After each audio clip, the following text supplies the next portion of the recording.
কান্নাহু কাঈদুন তাহতা জাবাল। ঈমানদার একটা গুনাহকে মনে করে আমার মাথার উপর একটা পাহাড়, এই পাহাড়টা আমার উপর যে কোনো সময় পড়তে পারে।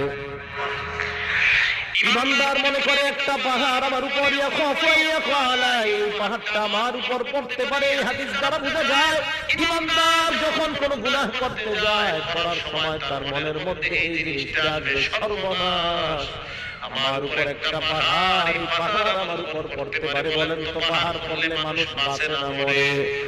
তাহলে একজন প্রকৃত ঈমানদার ছোট্ট গুনাহকে আওয়াজ দিয়ে বলেন কিসের মতো মনে করবে? আপনাদের হাত পায়ে ধরে বলে আজকে থেকে গুনাহ করার আগে কথাটা মনে রাখবেন, আমি একজন ঈমানদার, এক একটা গুনাহ আমার কাছে পাহাড়ের মতো মনে হওয়া দরকার। যদি দেখাইতে পারতাম, সিনাটা পাইরা আপনাদেরকে দেখাইতে পারতাম কত কষ্ট নিয়ে কথাগুলো বলতেছি। একজন ঈমানদারের উচিত গুনাহ করার আগে চিন্তা করা আমার মাথার উপর একটা পাহাড়। আমি এই হাদিস পড়ে চিন্তা করি সর্বনাশ, পাহাড় পড়লে তো মানুষ বাঁচে না, এর মানে একটা গুনাহ মানুষকে শেষ করে দিতে পারে, একটা গুনাহ।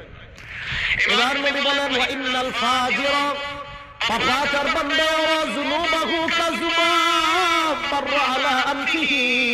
পাপাচার বান্দা একটা গুনাহকে মনে করে মাছির মতো নাকের সামনে দিয়ে চলে যায়, একটা মাছি, যে মাছিটা নাকের সামনে দিয়ে যায় আবার আসে, কোনো কেয়ার করে না। একটা মাছি আমার সামনে দিয়ে গেছে, গুনাহকে কোনো গুনাহ মনে করে না। পাপাচার বান্দা গুনাহকে গুনাহ মনে করে না, গায়ে হলুদের অনুষ্ঠান করে কিছু মনে করে না, সাউন্ড বক্স বাজায় গান বাজায় কোনো কিছু মনে করবে না, বিশাল বড় বড় গানের পার্টি করবে কিছু মনে করবে না। তার কাছে মনে হবে একটা মাছির দানা আমার সামনে দিয়ে যায় আবার আসে। বলে